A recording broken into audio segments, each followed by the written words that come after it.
नमस्कार दोस्तों, स्वागत है आपका हमारे चैनल लेजेंड्स मोटिवेशन पर, जहां हम आपके लिए लाएंगे प्रेरणादायक कहानियां, विचार और जीवन के सबक जो आपको जीवन में आगे बढ़ने की ऊर्जा और उत्साह देंगे। आइए मिलकर इस कहानी की शुरुआत करते हैं। हिमालय की गोद में बसा हुआ एक गांव था जिसका नाम था शांति नगर। यह गांव अपनी प्राकृतिक सुंदरता और शांति के लिए जाना जाता था। यहाँ के लोग साधारण जीवन जीते थे, लेकिन उनका हृदय बड़ा था। इसी गांव में एक युवा साधु रहता था जिसका नाम था महेंद्र। महेंद्र ने युवावस्था में ही सांसारिक मोह माया से मुक्ति पाने के लिए संन्यास का मार्ग चुन लिया था। वह भगवान बुद्ध के उपदेशों का अनुसरण करते हुए ध्यान, साधना और सेवा में अपना समय बिताता था। महेंद्र की आंखों में एक अनोखी चमक थी, जैसे उसमें समस्त ब्रह्मांड का ज्ञान समाया हुआ हो। गांव के लोग उसे बहुत सम्मान करते थे, क्योंकि वह हमेशा उनके दुख सुख में साथ खड़ा रहता था। महेंद्र का जीवन सादगी से भरा हुआ था, लेकिन उसके हृदय में एक प्रश्न हमेशा बना रहता था, क्या सच्ची मुक्ति केवल ध्यान और साधना से मिल सकती है? एक दिन गांव में एक उत्सव का आयोजन किया गया। पूरे गांव में खुशी की लहर दौड़ गई थी। उसी दिन एक युवा लड़की अपने माता पिता के साथ गांव आई। वसुंधरा एक शिक्षिका थी और उसने अपने जीवन को बच्चों को पढ़ाने और समाज सेवा के लिए समर्पित कर दिया था। उसके अंदर भी भगवान बुद्ध के उपदेशों के प्रति गहरी आस्था थी। वह शांति नगर आई थी क्योंकि उसने सुना था कि यह गांव शांति और आध्यात्मिकता का गहराई से झलक रही थी।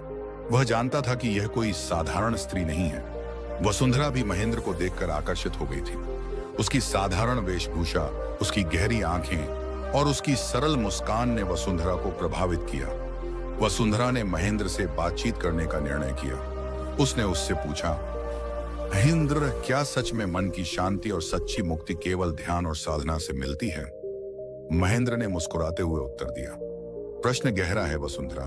मन की शांति पाने के कई मार्ग हैं, लेकिन भगवान बुद्ध ने बताया है कि सच्ची मुक्ति करुण सत्य के मार्ग पर चलने से मिलती है। वसुंधरा ने महेंद्र की बातों में गहराई देखी और वह उसकी सोच से प्रभावित हुई। दोनों के बीच एक अनोखा बंधन बन गया। वे अक्सर मिलते और जीवन, प्रेम, करुणा और भगवान बुद्ध के उपदेशों पर चर्चा करते। वसुंधरा का साथ महेंद्र को अच्छा लगने लगा। उसकी और सच्चाई के प्रति उसकी खोज ने महेंद्र के मन में एक विशेष स्थान बना लिया था। महेंद्र समझ नहीं पा रहा था कि वह क्यों बार बार वसुंधरा के बारे में सोचता रहता है। उसने महसूस किया कि उसके मन में एक विचलन हो रहा है, जो उसके साधना के मार्ग में बाधा बन रहा है। उसने खुद को समझाने की कोशिश की कि यह सिर्फ एक आकर्षण है, लेकिन उसका मन शांत नहीं हो रहा था। एक रात महेंद्र ने भगवान बुद्ध की मूर्ति के सामने बैठकर ध्यान लगाया। उसने अपने मन की बेचैनी के बारे में सोचा और प्रार्थना की, हे भगवान बुद्ध, मुझे सही मार्ग दिखाइए। क्या यह प्रेम एक बंधन है जो मेरी मुक्ति के मार्ग में बाधा बनेगा, या यह मुझे सच्चे सत्य की ओर ले जाएगा? ध्यान में लीन महेंद्र को अचानक एक गहरी अनुभूति हुई। उसने सुना, प्रेम बंधन नहीं, मुक्त। अगर वह सच्चा और निर्मल हो। सच्चा प्रेम हमें स्वार्थ से मुक्त करता है और करुणा, दया और सेवा के मार्ग पर ले जाता है। महेंद्र ने अपनी आंखें खोली और उसके मन की बेचैनी दूर हो गई। उसने समझ लिया कि सच्चा प्रेम कोई बाधा नहीं, बल्कि एक साधना है जो हमें हमारे सच्चे स्वरूप से जोड़ती है। उसने तय किया कि वह वसुंधरा से मिलेगा और अपनी भावनाओं को साझा करेगा। अगले दिन महेंद्र ने वसुंधरा को गांव के पास एक बगीचे में बुलाया। वसुंधरा वहां आई और महेंद्र ने अपने दिल की बात कह दी। वसुंधरा, मेरे मन में तुम्हारे प्रति एक विशेष भावना है।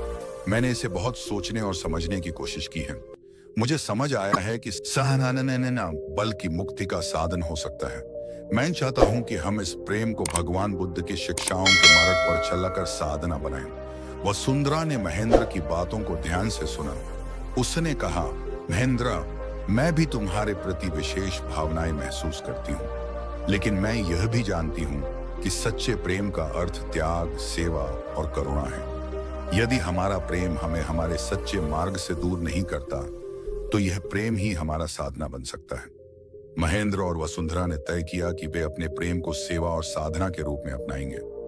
उन्होंने मिलकर गांव में एक आश्रम की स्थापना की, जहां वे बच्चों को पढ़ाते, गरीबों की सेवा करते और भगवान बुद्ध के उपदेशों का प्रचार प्रसार करते।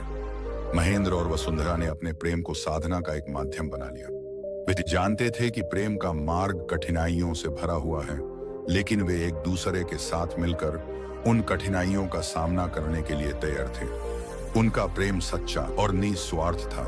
समय बीतता गया और महेंद्र और वसुंधरा का आश्रम एक प्रेरणा का केंद्र बन गया। लोग दूर दूर से यहाँ आते थे ताकि वे उनके जीवन से प्रेरणा ले सकें। महेंद्र और वसुंधरा ने अपने प्रेम को करुणा या एक दिन एक युवा साधक उनके आश्रम में आया और महेंद्र से पूछा, महेंद्र जी, क्या प्रेम और साधना एक साथ चल सकते हैं?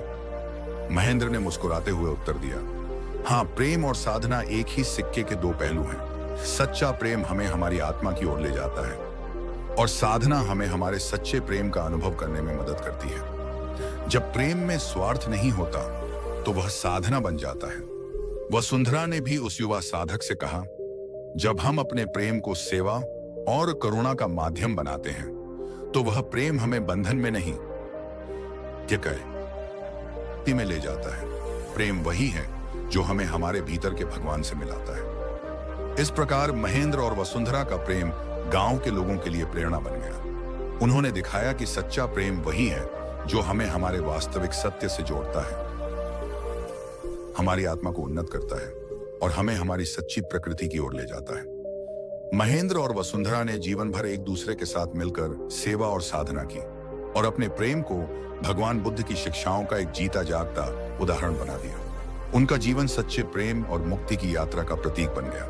प्रेम वही है जो हमें हमारे भीतर छुपे भगवान से मिलाता है। प्रेम को त्याग नहीं, साथ अपनाना ही सच्ची मुक्ति का मार्ग है। इस कहानी का सार यही है कि सच्चा प्रेम वही होता है जो हमें स्वार्थ से मुक्त करता है और हमें सेवा, करुणा और सत्य के मार्ग पर चलने के लिए प्रेरित करता है। भगवान बुद्ध की शिक्षाएं हमें सिखाती हैं कि प्रेम और मुक्ति का मार्ग एक ही है, यदि हम उसे सच्चे हृदय से। तो दोस्तों, यह थी आज की कहानी। अगर आपको यह कहानी पसंद आई हो और आपको इससे प्रेरणा मिली हो तो हमारे चैनल लेजेंड्स मोटिवेशन को सब्सक्राइब करना ना भूलें। वीडियो को लाइक करें, अपने दोस्तों के साथ शेयर करें और नीचे कमेंट करके बताएं कि आपको इस कहानी का कौन सा हिस्सा सबसे ज्यादा प्रेरणादायक लगा। आपसे फिर मुलाकात होगी एक नई कहानी के साथ। तब तक के लिए खुश रहें, स्वस्थ रहें और आगे बढ़ते रहें। धन्यवाद।